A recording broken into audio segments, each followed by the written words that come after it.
ভোটে হিংসা হোক বা ভোট পরবর্তী হিংসা, গণতন্ত্রে যে কোনো ধরনের হিংসায় ত্যাগ করা উচিত। হিংসামুক্ত সমাজ হচ্ছে আদর্শ এবং যে কোনো রাজ্যের উচিত সমাজকে হিংসামুক্ত করার চেষ্টা করা।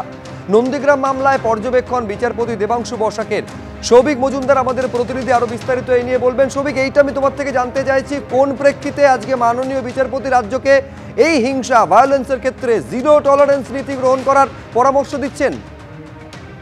দেখো, তুমি জানো যে নন্দীগ্রাম এবং খেজুরি এই দুটি থানায় সেই সময় অর্থাৎ 2007, 2009 এই সময় যে হত্যার ঘটনা ঘটেছিল বা যে অশান্তির ঘটনা ঘটেছিল, এই সরকার ক্ষমতায় আসার পরে সেই ধরনের 10টি মামলা, যার মধ্যে 9খানা মামলা কিন্তু হত্যা সংক্রান্ত মামলা, সেগুলোকে প্রত্যাহার করা তারা সিদ্ধান্ত গ্রহণ করেছিল এবং এই সিদ্ধান্ত গ্রহণ করার জন্য তারা কিন্তু যে নিম্ন আদালত রয়েছে সেখানে তারা আবেদন করেছিল। এবং সেই সময় তুমি জানো যে কলকাতা হাইকোর্টে একটি জনস্বার্থ মামলা হয় এবং যার প্রেক্ষিতে কলকাতা হাইকোর্টের পক্ষ থেকে একটি অন্তর্বর্তী স্থগিতাদেশ দেওয়া হয় এবং আজকে কিন্তু কলকাতা হাইকোর্টের তরফ থেকে যে চূড়ান্ত সিদ্ধান্ত গ্রহণ করা হয়েছে গত সোমবার, সেই সিদ্ধান্তে বলা হয়েছে যে সরকারের তরফে এই যে সিদ্ধান্ত গ্রহণ করা হয়েছিল সেই সিদ্ধান্ত একেবারেই গ্রহণযোগ্য নয় এবং সেখানে একাধিক পর্যবেক্ষণ, যে পর্যবেক্ষণগুলোর কথা তুমি বলছিলে সেই পর্যবেক্ষণগুলোর কথা উল্লেখ করা হয়েছে এবং যার ভিত্তিতে খুব স্পষ্ট করে বলা হয়েছে যে এই যে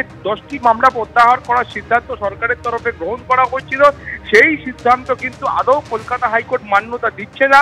ফলে সেই 10টি মামলা পুনরায় কিন্তু পুনরুজ্জীবিত করতে হবে এবং তার যে বিচার প্রক্রিয়া সেই বিচার প্রক্রিয়া নিম্ন আদালতে শুরু করতে হবে এবং নিম্ন আদালতে যিনি অ্যাডিশনাল পাবলিক প্রসিকিউটর আছেন তিনি কিন্তু এই মর্মে যা যা পদক্ষেপ গ্রহণ করা দরকার আগামী 15 দিনের মধ্যে সেই পদক্ষেপটাকে গ্রহণ করতে হবে। অর্থাৎ সরকারের যে সিদ্ধান্ত ইতিমধ্যে গ্রহণ করা হয়েছিল এবং যার বাস্তবায়নের একটা অংশ ইতিমধ্যে হয়ে গিয়েছিল সেই সিদ্ধান্তকে কলকাতা হাইকোর্ট কিন্তু গত সোমবার খারিজ করেছে।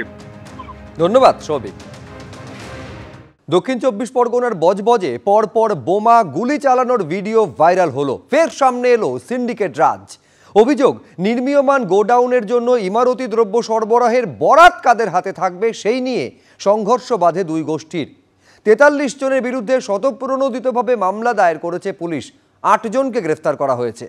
যে জায়গায় আমি দাঁড়িয়ে রয়েছি সেখান থেকে যে থানা অর্থাৎ বজবজ থানা, তার দূরত্ব কতটা? তার দূরত্ব হচ্ছে 3.6 কিলোমিটার এবং গাড়িতে করে গেলে তার সময় লাগে মাত্র 16 মিনিট, অর্থাৎ 3.5 কিলোমিটার দূরত্বে থানা এবং তার অদূরে যে জায়গা একেবারে এখানে দেখতে পাচ্ছি একের পর এক কারখানা রয়েছে, একের পর এক গোডাউন রয়েছে। এই যে রাস্তা যে জায়গায় গণ্ডগোলের ঘটনাটি ঘটে এবং সেই কারখানা গোডাউন একের পর এক রয়েছে যেখানে, সেই জায়গায় একেবারে এটা ইন্ডাস্ট্রিয়াল এরিয়া কার্যত বলা যায়।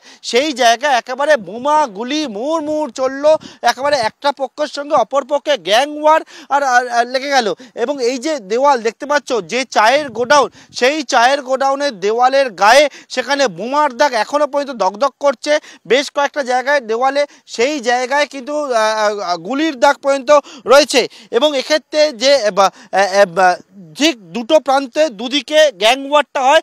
একটা হচ্ছে এই যে চায়ের যে গোডাউন, সেই গোডাউনের সামনের যে জায়গা এবং অপর প্রান্ত হচ্ছে উল্টো দিকের জায়গা এবং এই দুটো জায়গার মধ্যে যে ছবি দেখা যাচ্ছে ভাইরাল ভিডিওতে, সেক্ষেত্রে হচ্ছে এক পক্ষ অপর পক্ষ দিয়ে গুলি চার্জ করছে, তো অপর পক্ষের দিকে বোমা চার্জ করছে।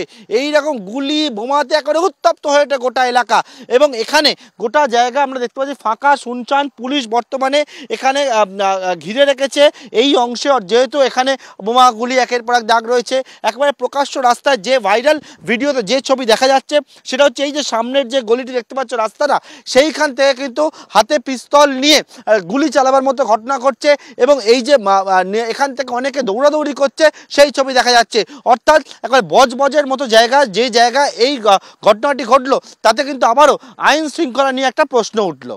বজবজে এই হচ্ছে সেই গোডাউন, যে গোডাউনটি বানানো হচ্ছে নির্মীয়মান অবস্থায় রয়েছে এবং সেই গোডাউনে একেবারে সরঞ্জাম দেওয়াকে কেন্দ্র করে সিন্ডিকেটের লড়াই এবং এই যে জায়গা দেখতে পাওয়া যাচ্ছে সেই গোডাউনের কাজ আজকে বন্ধ অবস্থায় রয়েছে এবং যারা এখানকার কর্মচারীরা তারা জানাচ্ছেন যে আজকে কাজ এখানে করতে নিষেধ করা হয়েছে। এই যে গোডাউন, সেই গোডাউনটা বেশ কিছুদিন ধরে এখানে বানানোর কাজ চলছিল এবং যেমনটা জানা যায় এই গোডাউনের বিভিন্ন যে সরঞ্জাম অর্থাৎ নির্মাণের জন্য তৈরির জন্য যে সরঞ্জাম, সেই সরঞ্জাম দেওয়াকে কেন্দ্র করে দুটি গ্রুপের মধ্যে গণ্ডগোল হয়।